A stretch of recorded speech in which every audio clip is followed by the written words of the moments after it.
wondering what's the feeling like now in the group ahead of like one last outing, it's last chance for a couple of people, obviously, and that injury sort of anxiety in the background as well. Yeah, it's good. A lot of the players have been here before. They've played in this scenario, but similarly, probably close to half the squad haven't been in this position before.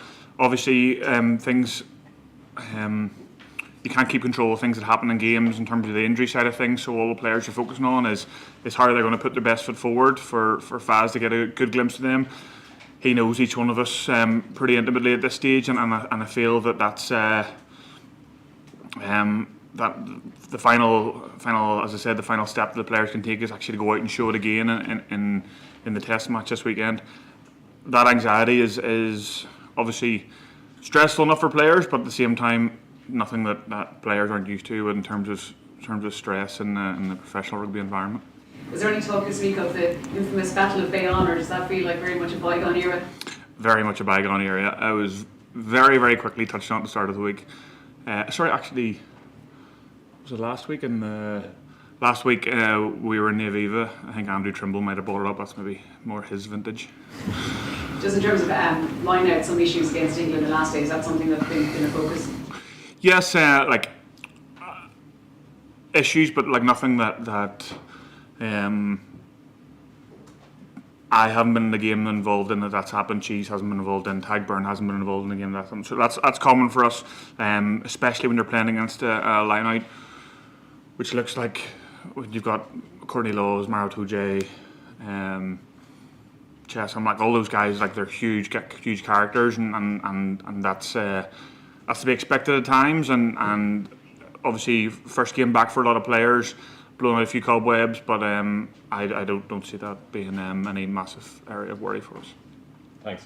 Edward, and then Michael Corcoran online.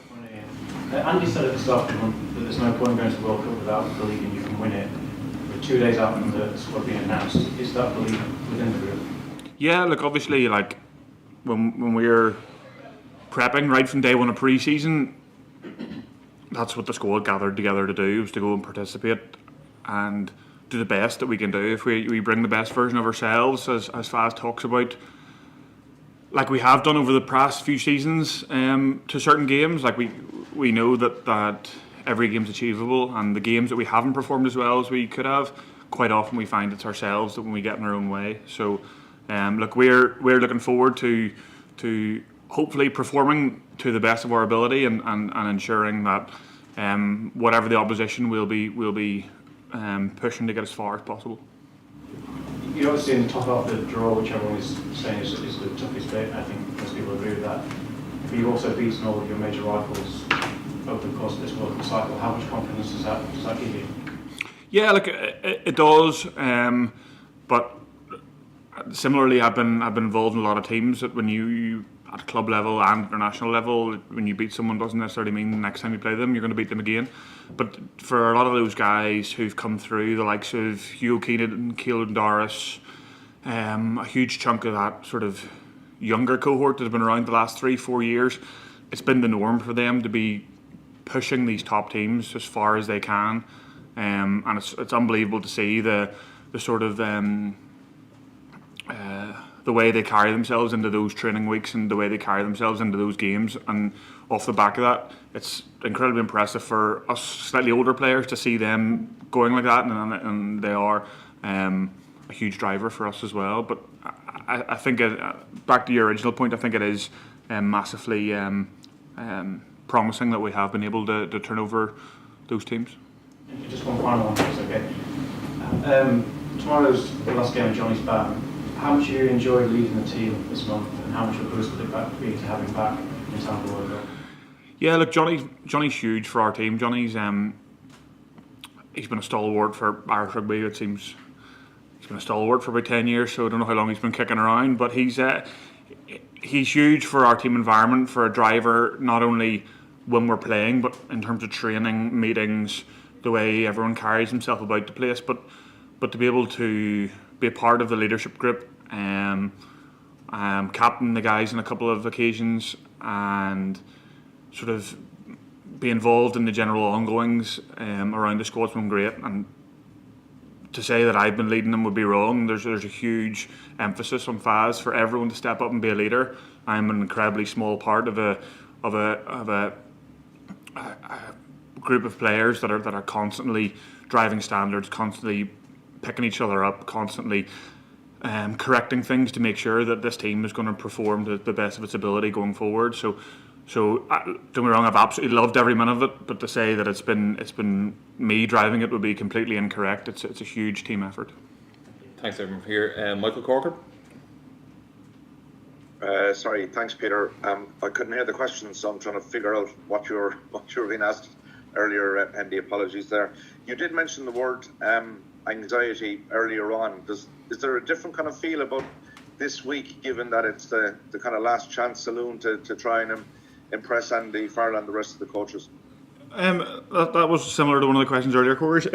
Yeah, like I think there is a type of anxiety there, but like I mentioned, the players are well used to being put in sticky situations. Selections for cup finals, selections for tours, selections for Six Nations games. Obviously, this one carries slightly more, or a slightly different weight, should I say? But we're a really tight knit group. The guys who are feeling probably worst about it are probably the best supported, and the guys, and we understand how we're all getting on, and that's something that's I think the guys have done a really good job of, and kind of in the last bit I spoke about there was around that collective, and I feel that the guys really do look out for each other, and there's a genuine sort of care for how each other's feeling, and that's within the same positions as well, so that it's not just for other members of the team. It runs throughout the whole squad.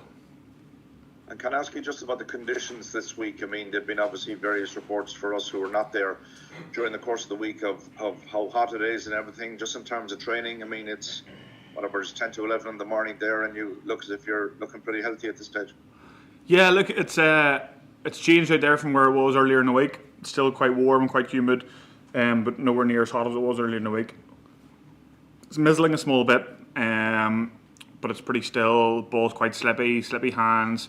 But earlier in the week it was super hot, super sweaty. So the ball was sticky, almost slimy then too. So look, we're kind of used to that slimy ball. That's kind of the way we've been playing. But the way it's changed, it could be slightly drier tomorrow evening, and it could be similar out there. Not sure, but hopefully we're well prepped for whatever it is. I can ask you just a final question about what you expect from Samoa, and can you talk specifically about Christian Leilofano, a man that you know obviously quite well? Yeah, look, obviously, like this is their pre-World Cup campaign, similar to ours, coming to a crescendo. It's kind of an exciting time for them. They're looking to have a shot at us, and we're looking to ensure that we're able to play the game that we like, enjoy, and want to play. I think they pose huge threats. They're definitely a different animal to the last time we played them. They have threats the whole way throughout their pack. And I know playing with Christian before, Christian's so calm, collected. He knows exactly what he wants to do, and very often when I was playing with him, he got that outcome. So I kind of feel that he'll bring that to them, and I think he's on the bench, and then when he comes on, he'll be looking to sort of change the game and play the game the way he wants to play it. And look, I'm looking forward to seeing him and having a catch up with him afterwards. Good man, thanks. I hope it goes well for you. Enjoy. Thanks. Cheers. Final question in this section for Neil Tracy, and then we'll close it off. This link. Hi Ian. Just a quick one for myself. Has Andy given you an idea as to when he's going to tell you if you're in or out of a squad? Like, will it be before you kick off against Samoa? Will it be after the game? I would imagine it'll be after the game. He hasn't. No, sorry. To answer your question, no, he hasn't. I'd say it'd be pretty rogue of him if he told us before the game. But not sure. No is the answer to your question. I'm not sure. He hasn't mentioned us where we're going. But like I've mentioned there, the squad's like we're tight knit and everyone's looking after each other and ensuring that whoever is left out will feel as little left out as possible.